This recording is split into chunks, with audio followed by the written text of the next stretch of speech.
Alas Pilipinas men's national team made history after defeating Egypt in the 2025 FIVB Volleyball Men's World Championships yesterday in Pasay City. Relive the action in this report by Justin Iliano. For only the second time, Alas Pilipinas returned to the World Championships, taking on Egypt at the Mall of Asia Arena in Pasay City. Right from the opening set, the Filipinos wasted no time, securing the advantage with a close 29-27 win to kick off their campaign. Egypt struck back in the second set, 23-25, but the powerful hits from Brian Bagunas, Mark Espejo, and Leo Ordiales kept the home crowd fired up. Sobrang speechless na nanalo kami on this game. Sobrang, ayun na, in-enjoy namin lang yung laro. Sa tingin ko, pressure lang kami ng first game. And alam ko na may potential talaga sa volleyball. Nandun yung moral namin. Sa tingin ko, syempre, di pa rin namin, di pa rin kami para magiging kumpiyansa. Nandun pa rin composure namin. And yun na, kailangan tuloy-tuloy lang yung focus sa game. We just win today. I don't know what will happen in 2 days. We are not every time stable like we were today. So you have to understand, because now we beat Egypt and we are the best team in the world. No, we are the same team that before, that sometimes play very good and sometimes not very good.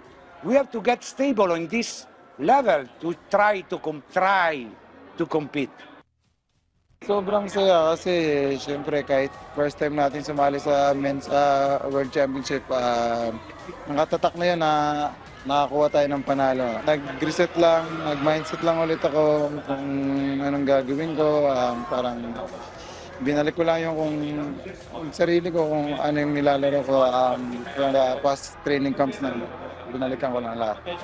With the crowd erupting inside the arena, Alas Pilipinas sealed the match with back-to-back 25-21 wins in the third and fourth sets. The historic victory marked the country's first ever win in the Volleyball World Championships. Standing world number 21, Egypt. Bagunas, also known as Bazooka, led the way with 25 points, while the rising star opposite spiker Ordiales contributed 21 points in the landmark win. Up next, Team Philippines will face 14th-ranked Iran tomorrow, September 18, 5:30 p.m. at the Mall of Asia Arena. Siyempre, medyo short nga po ako sa attacking department, pero sinabi ko sa team na kailangan ko maging matibay sa receive talaga. Kasi kailangan ng team yung receiving. At happy ako na naging composed ako sa receiving department, sa depensa. Hindi man lang na-contribute sa points, pero I hope sa defensive na department nakatulong ako. Ito yung start namin, syempre confidence talaga yung bumuhay sa amin. Ayun yung wala kami nung first game. So ngayon sana magtuloy-tuloy, pataas ng pataas.